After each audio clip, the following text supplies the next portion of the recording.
Hi darlings, అందరు ఎలా ఉన్నారు? బాగున్నారు కదా? ఈరోజు మ్యాటర్ ఏంటంటే లస్సీ తాగుతుంటే ఇంకా తాగాలనిపిస్తుంది. నేను మా ఫ్రెండ్స్ కూడా తాగేసాం. ఆ గోపాల బొమ్మ ఎక్కడే కాదు, మన ఎక్స్ట్రా మాట పక్కనే ఉంటది కోటలో. ఇంకా ఫ్రెండ్ కూడా చూడండి కురికిరి ఎలా తింటున్నాడు చిన్నపిల్లలాగా. ఇంకా నేను కూడా చూడలేక నేను కూడా తినేసా.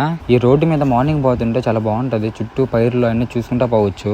మాటల్లోనే మన కోటమ్మ తల్లి టెంపుల్ కూడా వచ్చేసాం. చాలా బాగుంది కదా. కోటమ్మ తల్లి టెంపుల్ ఏ ఊర్లో ఉందో నాకు కూడా తెలియదు, కానీ మా ఊరు పక్కనే ఉంటది. వెంకటపాలెంలో ఉందో కోటలో ఉందో నాకు కూడా తెలియదు. ఆ రెండు ఊరు మధ్యలో ఉంది అనుకుంటున్నా ఆ టెంపుల్. మీకు తెలిసే కామెంట్ చేయండి ఏ ఊర్లో ఉందో. ఈ ఫ్లవర్ లోపల శివయ్య ఉంటాడని ఎంతమందికి తెలుసో కామెంట్ చేయండి. నాకు కూడా మా ఫ్రెండ్ చెప్తే నేను కూడా చూసా. ఈ ఫ్లవర్ ఓపెన్ చేస్తుంటే తెలియని ఫీలింగ్ వస్తుంది. ఎందుకో నాకు కూడా తెలియదు, కానీ ఆ ఫ్లవర్ లోపల సేమ్ శివలింగం లాగే ఉంది కదా. గుడి లోపల చూడండి చాలా ప్రశాంతంగా ఉంది. నేను మా ఫ్రెండ్స్ కూడా గుడి చుట్టూ ఒక రౌండ్ తిరిగేసాం. చాలా బాగుంది తిరుగుతుంటే. దేవుడికి పూజ చేస్తా ఉన్నారు ఎవరో. కోటమ్మ తల్లిని చూస్తుంటే చాలా హ్యాపీగా ఉంది. నేను కూడా లోపలికి పోయి టోపీ తీసి నేను కూడా దండం పెట్టుకున్నా మనస్ఫూర్తిగా. నాకు ఇష్టమైన వాళ్ళు నాతోనే ఉండాలని నేను కూడా దండం పెట్టుకున్నా. మా బుజ్జి తల్లి దండం పెట్టుకుని బయటకు వస్తుంటే ప్రసాదం ఇచ్చారు.